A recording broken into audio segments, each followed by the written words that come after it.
மதிமுகம் செய்திகள். இன்றைய முக்கிய நிகழ்வுகளை பார்ப்பதற்கு முன்னதாக தலைப்புச் செய்திகளை பார்க்கலாம். நலம் காக்கும் ஸ்டாலின் முகாம்களில் 13 லட்சம் பேர் பயன்பெற்றுள்ளனர். முதலமைச்சர் மு.க. ஸ்டாலின் பதிவு. சென்னை தாயகத்தில் நடைபெற்ற மறுமலர்ச்சி திராவிட முன்னேற்ற கழகத்தின் உயர்நிலைக்குழு கூட்டம். மதிமுக பொதுச் செயலாளர் வைகோ, எம்பி துரை வைகோ உள்ளிட்டோர் பங்கேற்பு. கேப்டன் விஜயகாந்தின் 2ஆம் ஆண்டு நினைவு தினம் அனுசரிப்பு. கோயம்பேட்டில் உள்ள நினைவிடத்தில் அரசியல் தலைவர்கள் மரியாதை. 2025ஆம் ஆண்டில் இந்தியாவின் தாக்கம் எல்லா இடங்களிலும் தெளிவாக தெரிந்தது. மனதின் குரல் நிகழ்ச்சியில் பிரதமர் மோடி பெருமிதம். தமிழகத்தில் ஜனவரி 3ஆம் தேதி வரை மழைக்கு வாய்ப்பு. சென்னை வானிலை ஆய்வு மையம் தகவல். நலம் காக்கும் ஸ்டாலின் முகாம்களில் 13 லட்சம் பேர் பயன்பெற்றுள்ளதாக முதலமைச்சர் மு.க. ஸ்டாலின் தெரிவித்துள்ளார்.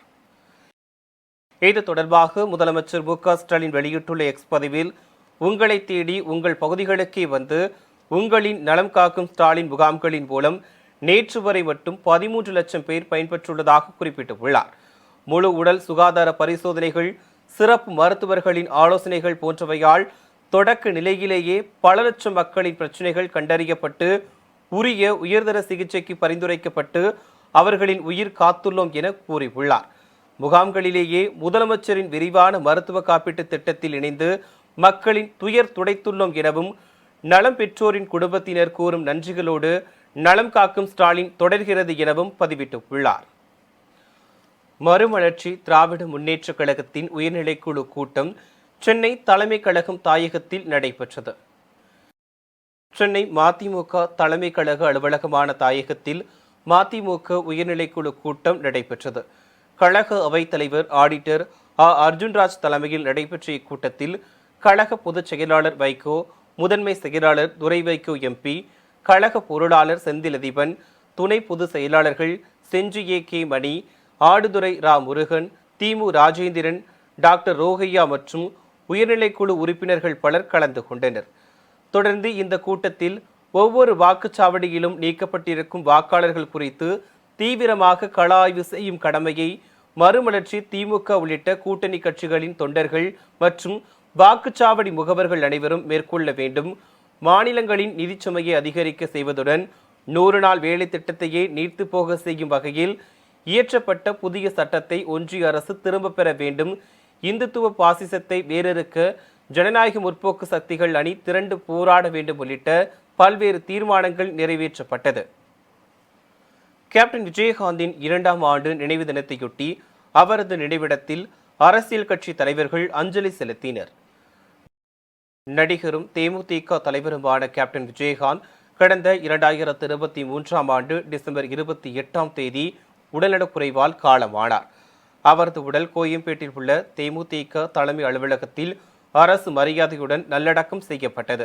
இந்நிலையில் தேமுதிக தலைவர் கேப்டன் விஜயகாந்தின் 2ஆம் ஆண்டு நினைவு தினத்தையொட்டி சென்னை கோயம்பேட்டில் உள்ள விஜயகாந்தின் நினைவிடத்தில் தேமுதிக தொண்டர்களும் ரசிகர்களும் நீண்ட வரிசையில் காத்திருந்து அஞ்சலி செலுத்தினர்.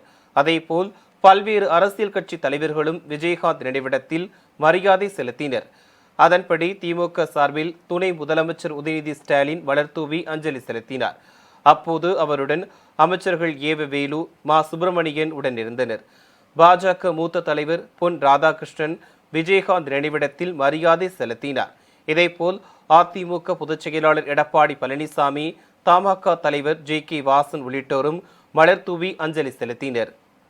முன்னதாக மறைந்த தேமுதிக தலைவர் விஜயகாந்தின் நினைவு தினத்தையொட்டி அவரது திருவுருவ சிலைக்கு தேமுதிக பொதுச் செயலாளர் பிரேமலதா விஜயகாந்த் மாலை அணிவித்து மரியாதை செலுத்தினார். பின்னர் சென்னை கோயம்பேட்டில் தேமுதிகவினர் பேரணி நடத்தினர். பிரேமலதா விஜயகாந்த் தலைமையில் நடைபெற்ற இந்த பேரணியில் விஜய பிரபாகரன், கே சுதீஷ் மற்றும் நூற்றுக்கணக்கான பொதுமக்கள் மற்றும் தேமுதிக தொண்டர்கள் பலர் கலந்து கொண்டனர். காங்கிரஸ் சித்தாந்தம் ஒருபோதும் அழியாது என காங்கிரஸ் தலைவர் மல்லிகார்ஜுன கார்கே திட்டவட்டமாக கூறியுள்ளார். காங்கிரஸ் கட்சி தொடங்கப்பட்டதன் 140வது ஆண்டு தினம் கொண்டாடப்பட்டது. இதனையொட்டி டெல்லியில் உள்ள காங்கிரஸ் அலுவலகத்தில் அக்கட்சியின் தலைவர் மல்லிகார்ஜுன கார்கே கொடியேற்றினார். அப்போது காங்கிரஸ் மூத்த தலைவர் சோனியா காந்தி, மக்களவை எதிர்க்கட்சித் தலைவர் ராகுல் காந்தி, காங்கிரஸ் பொதுச் செயலாளர் KC வேணுகோபால் உள்ளிட்ட பலர் உடனிருந்தனர். இதனையடுத்து நடைபெற்ற நிகழ்ச்சியில் பேசிய மல்லிகார்ஜுன கார்கே, எங்கள் வலிமை குறைவாக இருக்கலாம், ஆனால் எங்கள் முதுகெலும்பு நேராக உள்ளது. நாங்கள் அரசியலமைப்பு சாசனம், மதச்சார்பின்மை, ஏழைகளின் உரிமைகளில் சமரசம் செய்யவில்லை என கூறினார். காங்கிரஸ் என்பது ஒரு சித்தாந்தம் அழியாது. கோவில், மசூதி பெயரில் காங்கிரஸ் வெறுப்பை பரப்பாது என தெரிவித்தார்.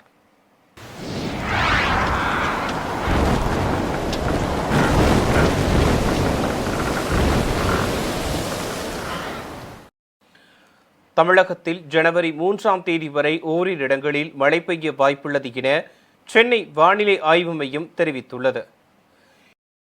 இது தொடர்பாக வானிலை ஆய்வு மையம் வெளியிட்டுள்ள செய்திக்குறிப்பில், குமரிக்கடல் மற்றும் அதனை ஒட்டிய தென்கிழக்கு அரபிக்கடல் பகுதிகளின் மேல் நிலவும் வளிமண்டல கீழடுக்கு சுழற்சி காரணமாக டிசம்பர் 29ஆம் தேதி வரை டெல்டா மாவட்டங்களில் ஓரிரு இடங்களிலும் காரைக்கால் பகுதிகளிலும் லேசானது முதல் மிதமான மழை பெய்யக்கூடும் என கூறப்பட்டுள்ளது. டிசம்பர் 30 முதல் ஜனவரி 1ஆம் தேதி வரை தென் தமிழகத்தில் ஒரு சில இடங்களிலும், வட தமிழகத்தில் ஓரிரு இடங்களிலும், புதுச்சேரி, காரைக்கால் பகுதிகளிலும் லேசானது முதல் மிதமான மழை பெய்யக்கூடும் என குறிப்பிடப்பட்டுள்ளது. ஜனவரி 2, 3 ஆகிய தேதிகளில் தமிழகத்தில் ஓரிரு இடங்களில் லேசானது முதல் மிதமான மழை பெய்யக்கூடும் என தெரிவிக்கப்பட்டுள்ளது. சென்னை மற்றும் அதன் புறநகர் பகுதிகளை பொறுத்தவரையில் வானம் ஓரளவு மேகமூட்டத்துடன் காணப்படும் எனவும், அதிகாலை வேளையில் ஓரிரு இடங்களில் லேசான பனிமூட்டம் காணப்படும். குறைந்தபட்ச வெப்பநிலை 21 டிகிரி செல்சியஸை ஒட்டி இருக்கக்கூடும் எனவும் வானிலை ஆய்வு மையம் தெரிவித்துள்ளது. டிசம்பர் 31ஆம் தேதி அதிமுகவின் மாவட்ட செயலாளர்கள் கூட்டம் நடைபெற உள்ளதாக அறிவிக்கப்பட்டுள்ளது. தமிழ்நாட்டில் அடுத்த ஆண்டு சட்டமன்ற தேர்தல் நடைபெறவுள்ள நிலையில் அனைத்து கட்சிகளும் தேர்தல் பணிகளில் ஈடுபட்டு வருகின்றனர். இந்நிலையில் வரும் 31ஆம் தேதி அதிமுகவின் மாவட்ட செயலாளர்கள் கூட்டம் நடைபெற உள்ளதாக அறிவிக்கப்பட்டுள்ளது. இது தொடர்பாக வெளியிடப்பட்டுள்ள அறிவிப்பில், அதிமுக பொதுச் செயலாளர் எடப்பாடி பழனிசாமி தலைமையில் ராயப்பேட்டை அவ்வை சண்முகம் சாலையில் உள்ள தலைமை கழக புரட்சித் தலைவர் MGR மாளிகையில் புதன்கிழமை காலை 10 மணிக்கு மாவட்ட கழக செயலாளர்கள் ஆலோசனை கூட்டம் நடைபெற உள்ளதாக குறிப்பிடப்பட்டுள்ளது. இந்த ஆலோசனை கூட்டத்தில் மாவட்ட கழக செயலாளர்கள் அனைவரும் தவறாமல் கலந்து கொள்ள வேண்டும் என தெரிவிக்கப்பட்டுள்ளது. காங்கிரஸ் சித்தாந்தம் ஒருபோதும் அழியாது என காங்கிரஸ் தலைவர் மல்லிகார்ஜுன கார்கே திட்டவட்டமாக கூறியுள்ளார். காங்கிரஸ் கட்சி தொடங்கப்பட்டதன் 140வது ஆண்டு தினம் கொண்டாடப்பட்டது. இதனையொட்டி டெல்லியில் உள்ள காங்கிரஸ் அலுவலகத்தில் அக்கட்சியின் தலைவர் மல்லிகார்ஜுன கார்கே கொடியேற்றினார். அப்போது காங்கிரஸ் மூத்த தலைவர் சோனியா காந்தி, மக்களவை எதிர்க்கட்சித் தலைவர் ராகுல் காந்தி, காங்கிரஸ் பொதுச் செயலாளர் KC வேணுகோபால் உள்ளிட்ட பலர் உடனிருந்தனர். இதனையடுத்து நடைபெற்ற நிகழ்ச்சியில் பேசிய மல்லிகார்ஜுன கார்கே, எங்கள் வலிமை குறைவாக இருக்கலாம், ஆனால் எங்கள் முதுகெலும்பு நேராக உள்ளது. நாங்கள் அரசியலமைப்பு சாசனம், மதச்சார்பின்மை, ஏழைகளின் உரிமைகளில் சமரசம் செய்யவில்லை என கூறினார். காங்கிரஸ் என்பது ஒரு சித்தாந்தம் அழியாது. கோவில், மசூதி பெயரில் காங்கிரஸ் வெறுப்பை பரப்பாது என தெரிவித்தார். தமிழ்நாட்டு மக்களிடத்தில் திராவிட மாடல் ஆட்சிக்கு மிகுந்த வரவேற்பு இருக்கிறது என அமைச்சர் ரகுபதி தெரிவித்துள்ளார். புதுக்கோட்டை புதிய பேருந்து நிலையம் அருகே உள்ள காவலர் நல சமுதாய கூடத்தில் சமூக நலன் மற்றும் மகளிர் உரிமைத்துறை சார்பில் அன்னை தெரசா நினைவு ஆதரவற்ற பெண்களுக்கான திருமண நிதி உதவி திட்டம் மற்றும் டாக்டர் முத்துலட்சுமி ரெட்டி நினைவு கலப்பு திருமண நிதி உதவி திட்டம் ஆகிய திட்டங்களின் கீழ் திருமண நிதி உதவி மற்றும் 8 கிராம் தங்கம் வழங்கும் நிகழ்ச்சி நடைபெற்றது.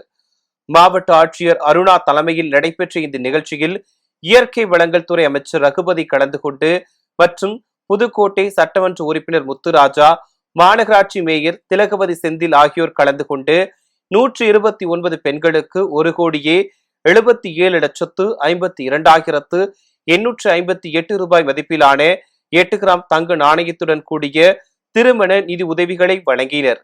பின்னர் செய்தியாளர்களை சந்தித்த இயற்கை வளங்கள் துறை அமைச்சர் ரகுபதி, தமிழ்நாட்டு மக்களிடத்தில் திராவிட மாடல் ஆட்சிக்கு மிகுந்த வரவேற்பு இருக்கிறது என கூறினார். இது எல்லாருக்குமான ஆட்சியாக, பொதுவான ஆட்சியாக, யாருடைய வழியிலும் குறுக்கிடாத ஆட்சியாக இருப்பதால் எல்லாரும் இந்த ஆட்சியை விரும்புகிறார்கள் என தெரிவித்தார். அதாவது இன்றைக்கு தமிழ்நாட்டு மக்களிடத்திலே திராவிட மாடல் ஆட்சிக்கு மிகுந்த வரவேற்பு இருக்கிறது. இது எல்லாருக்குமான ஆட்சியாக இருக்கின்ற காரணத்தால், பொதுவான ஆட்சியாக இருக்கின்ற காரணத்தால், யாருடைய வழியிலும் குறுக்கிடாத ஆட்சியாக இது இருக்கின்ற காரணத்தால் எல்லோரும் இந்த ஆட்சியை விரும்புகிறார்கள். எனவே ஓபிஎஸ் கூட்டிய கூட்டத்தில் அவருடைய மாவட்ட செயலாளர் இந்த கருத்துக்களை கூறியிருக்கலாம். பெருவில் 6 என்ற ரிக்டர் அளவில் சக்தி வாய்ந்த நிலநடுக்கம் ஏற்பட்டது. பெருநாட்டில் சக்தி வாய்ந்த நிலநடுக்கம் ஏற்பட்டது. இந்த நிலநடுக்கம் பெருநாட்டின் கடற்கரையில் காலை 8:21 மணியளவில் 6 என்ற ரிக்டர் அளவில் பதிவாகி உள்ளதாக தேசிய நில அதிர்வு மையம் தெரிவித்துள்ளது. 67 கிலோமீட்டர் ஆழத்தில் ஏற்பட்ட இந்த நிலநடுக்கம் 8.93 டிகிரி தெற்கு அட்சரேகையிலும் 78.90 டிகிரி மேற்கு தீர்க்க ரேகையிலும் இருக்கும் என முதலில் தீர்மானிக்கப்பட்டது. இருப்பினும் இந்த நிலநடுக்கத்தால் ஏற்பட்ட சேதம் மற்றும் பாதிப்பு குறித்து எந்தவித தகவலும் வெளியாகவில்லை. இதனிடையே நிலநடுக்கம் ஏற்பட்டவுடன் பொதுமக்கள் வீதிகளில் தஞ்சமடைந்தனர். இத்துடன் செய்திகள் நிறைவடைந்தன. மீண்டும் செய்திகள் பிற்பகல் 1:30 மணிக்கு. மேலும் செய்திகளை தெரிந்து கொள்ள மதிமுகம் பிரைம் யூடியூப் தளத்தில் இணைந்திருங்கள்.